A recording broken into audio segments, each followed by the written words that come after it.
Welcome to today's Explainer. We're going to take a really grounded, focused look at one of the most intense, high-stakes narratives in all of ancient history, the biblical Book of Esther. Specifically, we're zooming in on chapters 3 and 4. This isn't just some old tale. It's a story of impending genocide, high-level political intrigue, and absolute unflinching courage. But more than that, it's a masterclass in seeing exactly how divine providence operates quietly behind the scenes of human history. To unpack all of this, we're going to follow a really clear expositional framework today. First, we'll set the historical stage. Next, we'll examine the conflict. Then we'll look at the challenge. After that, we dive into the resolve and finally, wrap things up with the application. All right, kicking things off with Section 1, the historical stage, Persia 479 BC. Before the actual crisis of our story even starts, it's pretty amazing to see how God providentially placed the key figures, Esther and her cousin Mordecai, right in the absolute center of power in Susa. Let's dive into this timeline so we can see exactly where we are on the map of history. Back in 586 BC, Nebuchadnezzar conquered Judah. That kicked off the Babylonian captivity.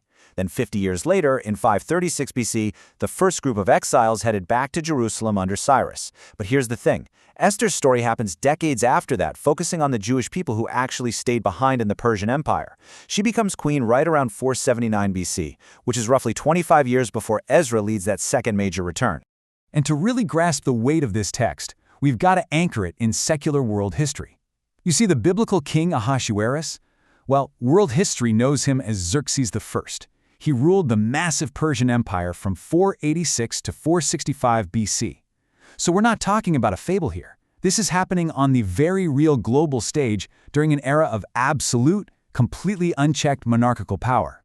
Now for Section 2, the conflict, focusing on Haman's destructive plot. The historical stage is completely set, and now we hit our first major turning point as a high-ranking official named Haman steps into the spotlight. This brings us to a massive expositional question. Over in Esther 3:6, it says Haman basically disdained to lay hands on just Mordecai, and instead he sought to destroy all the Jews throughout the entire kingdom. So what does this massive escalation actually mean in context?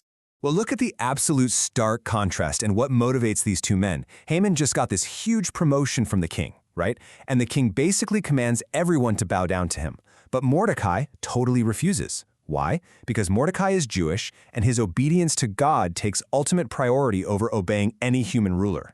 And man, Haman's response to this single, quiet act of civil disobedience is just unhinged anger.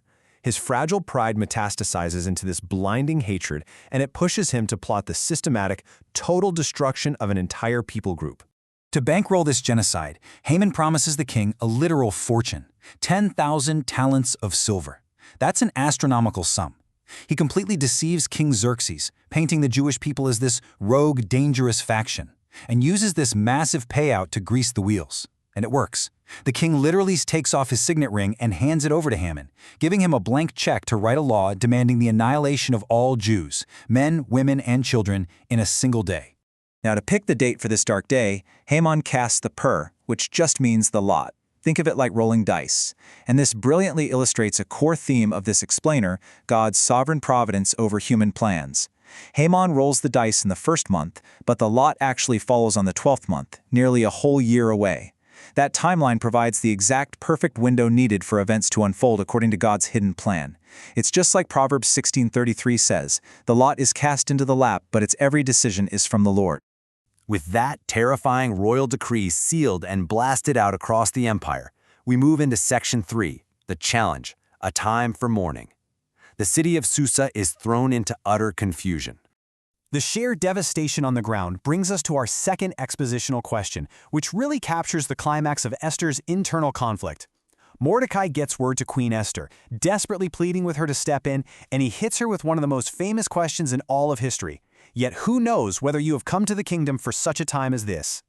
We really need to slow down for a second here and look at the visceral, gut-wrenching reaction to the king's decree. I mean, when Mordecai finds out, he literally tears his clothes, throws on sackcloth and ashes, and just wails bitterly in the middle of the city center. And this wasn't just him. Across all the provinces, there is massive fasting, weeping, and wailing.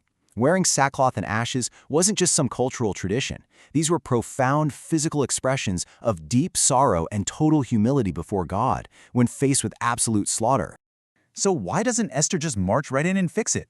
Let's look at Persian law, because it puts intense life-or-death pressure on her. When Mordecai asks her to go to the king, she hesitates, and honestly, you can't blame her. Persian law was non-negotiable. First, entering the king's inner court uninvited, automatic death sentence. Second, the one and only exception was if the king happened to extend his golden scepter to spare your life. And third, Esther hadn't been called to see the king in 30 days. That strongly suggested she might be out of his favor at the moment. It's in response to that very real fear that Mordecai delivers a wildly powerful, grave warning. He straight up tells her, "For if you remain completely silent at this time, relief and deliverance will arise for the Jews from another place, but you and your father's house will perish." He's reminding her that royal status, immense wealth, those thick palace walls, they offer zero ultimate security. Mordecai realizes that God places his people in very specific situations and positions of influence for a reason. Which brings us to a huge shift in energy. Section 4, the resolve. If I perish, I perish. Esther is now staring down a brutal choice between the safety of staying silent and the terrifying risk of doing the right thing. And that leads to our final expositional question. In Esther 4:16, she finally resolves to break the law and approach the king totally uninvited. What does this pivotal moment mean, and how exactly can we apply her legendary courage to our own lives? Well, before she makes her move, Esther demands just one thing: 3 days. She tells Mordecai to gather every single Jew in Susa to fast for her for 3 days and 3 nights. No food, no water. She and her maids commit to doing the exact same thing. That number 3 represents her complete, desperate dependence on God.